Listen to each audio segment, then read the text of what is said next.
on his way to Goodison as we speak for the 5:30 kickoff against Brentford. Dave, really good to talk to you. Thanks for joining us today.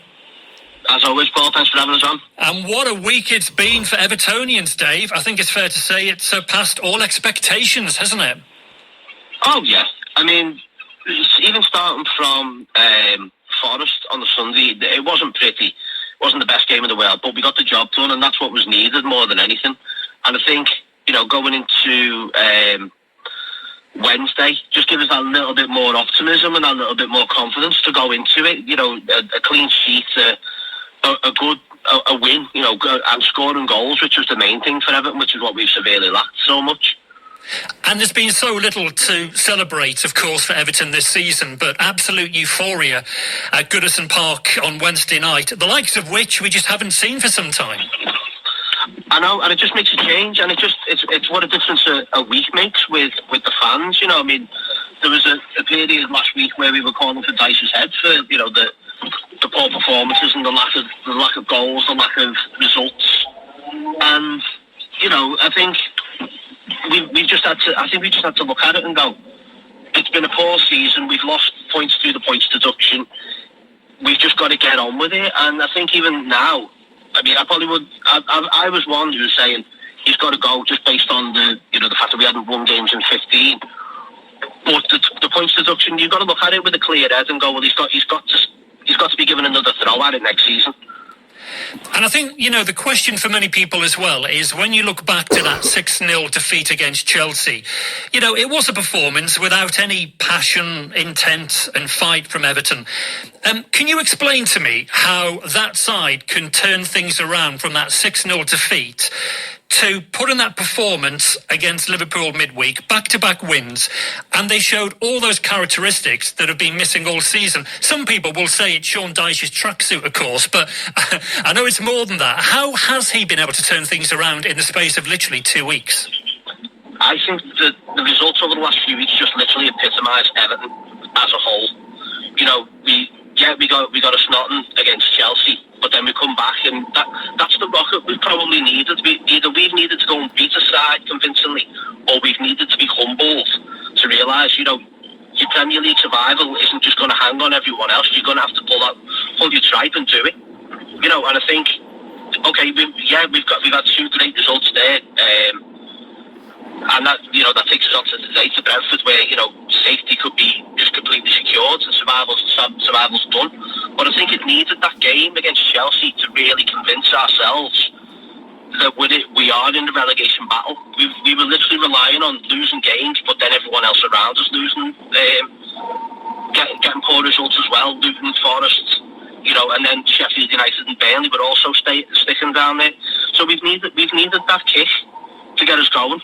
So, but like you say, it just typifies Everton to me. It does indeed. And I know you've got your cousin Andy in the car there with you. Can you hear me, Andy? I can, yeah. Yeah, I just want to get your reaction to what we saw on Wednesday night, because I think it's fair to say that performance for Everton against Liverpool, every single player played their part for Everton, didn't they? They did, absolutely. They will be the first to tell you. I'm a moaning mini. I've been just completely losing my head all season at this gang of players, and I think Wednesday night was just before I even went into it, I thought I'd give us no chance. After the Chelsea game, I give us absolutely no chance, especially given our track record against Liverpool.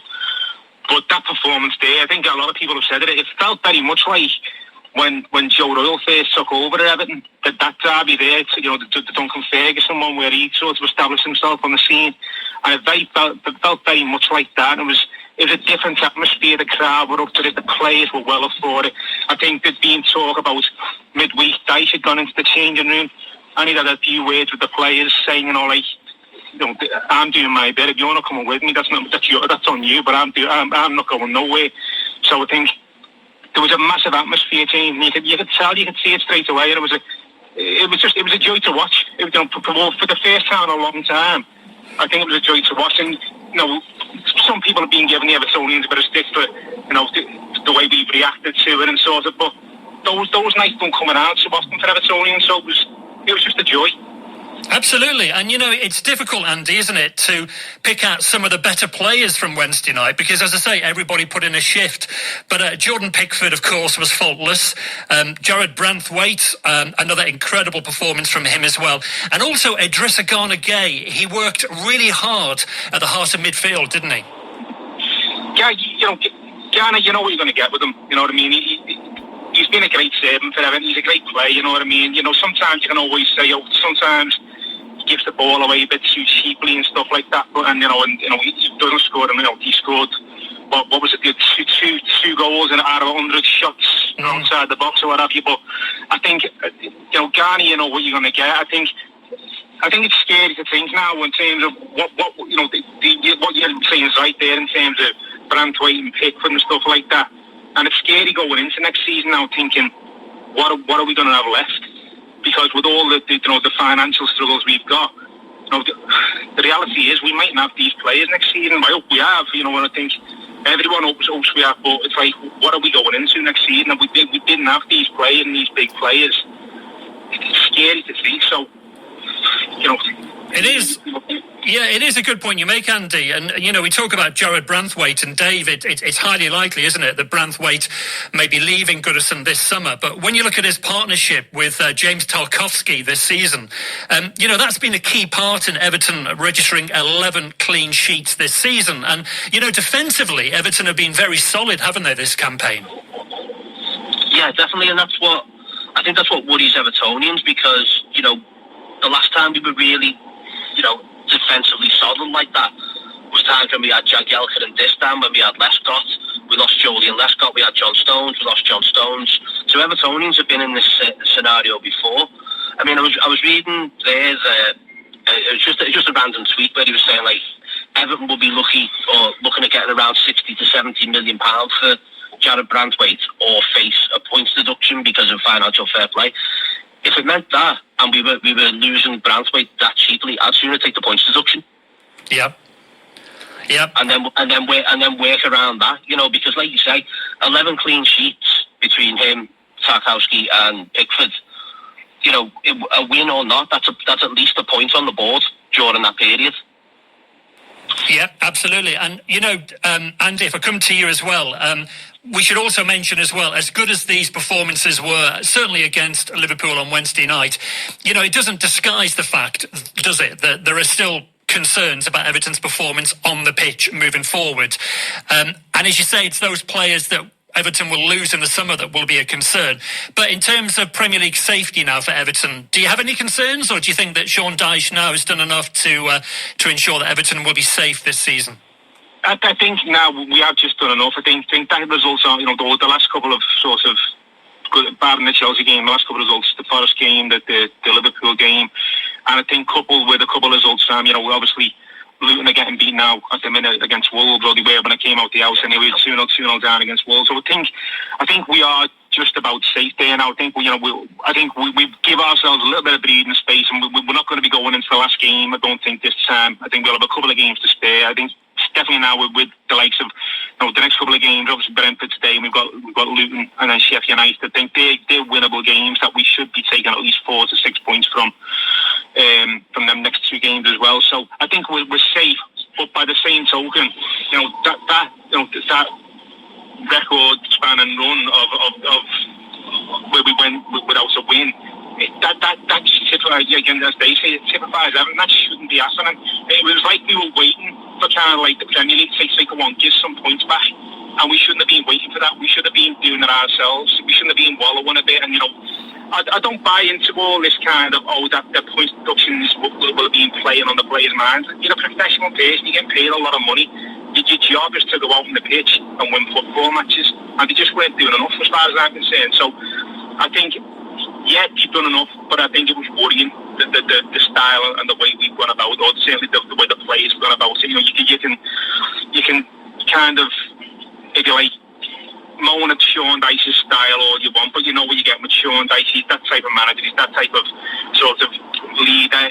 But he's done what he's supposed to do. If you look at it, I talk about our defensive, the defence and how they've been all season. I think we're top 4 in the league in the defence. So he's done what he's had to do. just everywhere else on the pitch wasn't doing it, and it was just a worry for me that we left it that way. It shouldn't have been that way, and that them players, I think, could look back on the season and think we should have done a bit more there. And of course, Andy, it's also about how a team bounces back from defeats. There is a real measure of their conviction. And, we're going to see that again today because Everton are taking on Brentford at 5:30. Just awaiting the team news. I'm just looking for clarification on that, which I don't have at the minute. But in terms of how this game is going to play out today, what are you expecting to see, Andy, from Everton today? I think a few of us have been talking about it, and usually sort of after something like that, we're opening a bit.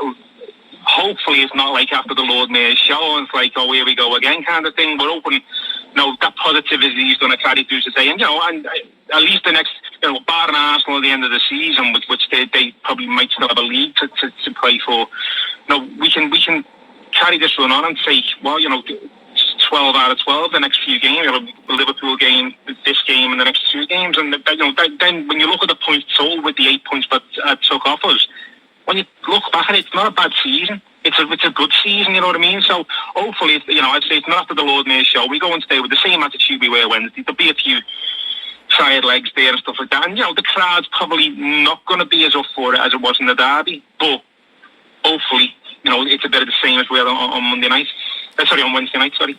Yeah, this is it. And Dave, still awaiting the team news, but we know that Seamus Coleman will not be available today. He's getting closer to returning to the matchday squad. And also Makalenko is unlikely to be available for today's game because of the ankle injury that he sustained against Liverpool. Thanks, guys. Dave, Andy, really good to talk to you. We'll keep an eye on events at Goodison here from 5:30. Just a final word with you, Dave, before we finish. Again, positive are you going into today's game? Yeah, definitely. And even if we come away with something where if we just get a point on the board at this game, if you'd have told me out of the 3 games we were going to play in quick succession at home, you're going to come away with a minimum of 6 points, and one of them is going to be the derby, I would have snapped your hand off on Sunday night easily. So if we can grab something here, be it a win or a draw, or get something on the board that keeps us away from Luton and Nottingham Forest there, then I'll take it. Excellent. All right, guys, thank you for your contribution. That's Dave Johnson from the Falcon Blues, and also Andy looking ahead to today's game for Everton against Brentford, which gets underway, as I say, at 5:30.